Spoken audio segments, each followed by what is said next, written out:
Hi, Sam. When you took over at Arsenal, it felt like the Champions League was quite a long way away. And then a year later, in COVID, the team was struggling a bit. It felt like even further away. How do you reflect now on that journey, how much the club has changed and how much maybe you've changed as well?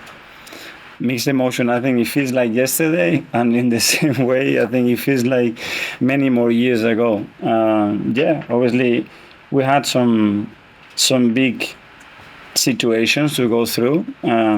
We did it together. We did it in a really powerful way. I think as a club, I think with everybody that was involved in that process, and we always believed that we're going to reach there, But something is to try to plan it and then to do it. And actually, we've done it, and we don't want to stop here. That's for sure. And that's the aim, to continue to be better. And for you personally, how much has that journey changed you? I think a lot, but I don't know. We are in this bubble every single day, and probably we don't notice it, but probably when we look back in a few years' time, we will understand a lot of changes and especially a lot of mistakes probably that we've done along the way that has made us better. Matt from the Express. Mikel, Arsene Wenger famously always got through these group stages of the Champions League. It seems the format's going to change, and this is the last time the competition's going to look like this. How important is it to uphold that 100% record and do it for him all? Well, that means that we win football matches that we want to do, and we have to start tomorrow and try to play the best possible way, like we always do, and compete, because this is a very different competition. The games are different to the Premier League. We have to adapt to that, and hopefully we'll do it very well tomorrow.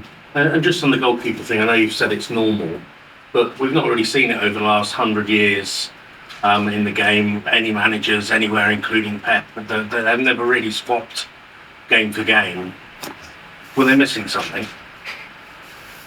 Did I say that it's normal to change the keeper every day? I thought after the game last week, you were treating it like any other position.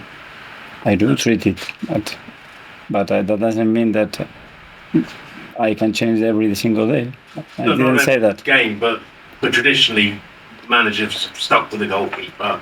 Had a number one for a period. I don't want to talk about other managers historically, because I can give you a list of things that have happened in the last 24 months.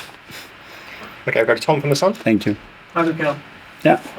Obviously, it's been 6 or 7 years since Arsenal were last in. Yeah. Before then, I think it's 19 years in a row. Do you think, in the current level of competition, that's a goal to aim for that's actually realistic these days for clubs, where you can be in it for that long? I don't know. I think looking at the Premier League, and we've seen in the last 5 or 10 years what happens, you don't take it for granted. You really have to earn it. It's a really big thing to be qualifying in this Premier League for the Champions League, and we earned it last year, and this season we're going to have to fight it really, really hard to try to earn it again, that's for sure. You asked earlier about the relative lack of experience at Champions League level in your squad. Kai Havertz has got perhaps the biggest big game experience in the competition, having scored the final a few years ago. You'd be looking to lean on him a little bit to help the other players in terms of the experience? We consider every option, and obviously the emotional state of players is really important. The experiences that they had within the competition is something that really affects them, especially when you had very positive ones like him and Georgie had in this competition, and for sure it's something to consider. Gary from The Times. Okay, can you explain your experiences in the competition? What was the differences of playing it as opposed to the league? Because, as you say, you have got a squad. What are the things you're going to be saying to them that are going to be the differences tomorrow night? Especially the time when you sort of played. Sometimes perhaps Arsenal were a little bit naive in that period many years ago and were undone in games. Europe is different. The pace of the game is different. The quality of the position is different. Culturally, you find the games that require different things, and the way the law applies from referees, it is different in this league. The fact that you have to earn a certain amount of points, especially in the group stage, it makes the game different, because sometimes it's enough to hold for a draw. In the Premier League, we would never do it. And opponents, and before especially the away goals as well, he counted so much, something that domestically is never important. So there is a lot of little rules that changes, I think, the context of the game in a big way. It's time for the Daily Mail. Hi, Mikel. Hi. When the groups were drawn, this particular group was dubbed by some as the Europa League group because of the teams that are in that. and some bookmakers have you in the top four now as favourites in the top fours to win the competition. What do you make of the reaction to the group, and do you think it's a good omen as to how far you guys could go this season? I don't know. I think as manager, we will look at the opponent and all the positive things and all the things that they do really well, and we know how hard it is to win in football nowadays and in this competition for sure. So yeah, go on by game and try to prepare the best possible way to win. That's it. Okay, we'll do that. For example, he's obviously scored a Champions League final before. With his experience going far into a tournament like this, what do you think that can bring to you guys this season? Sorry, I missed the last part. With Kai in this Champions League final, and obviously his experience going far in a tournament like this, what do you think that can bring to Arsenal this season? As I said, those experiences are always good as well. He knows the manager of PSV because they work together.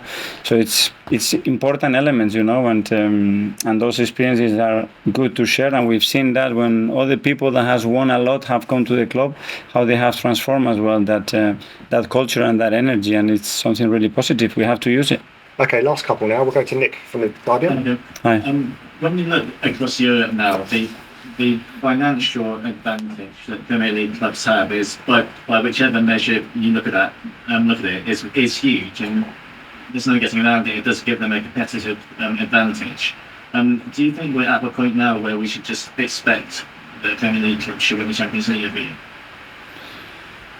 Well, I don't know. Obviously, the consistency that the clubs showed in the last year, tells you. But after you have to perform, and other clubs are really well equipped. The biggest club in this competition is Real Madrid. No one can fight with that because historically they've done it, and I think every year they favor because they've done it.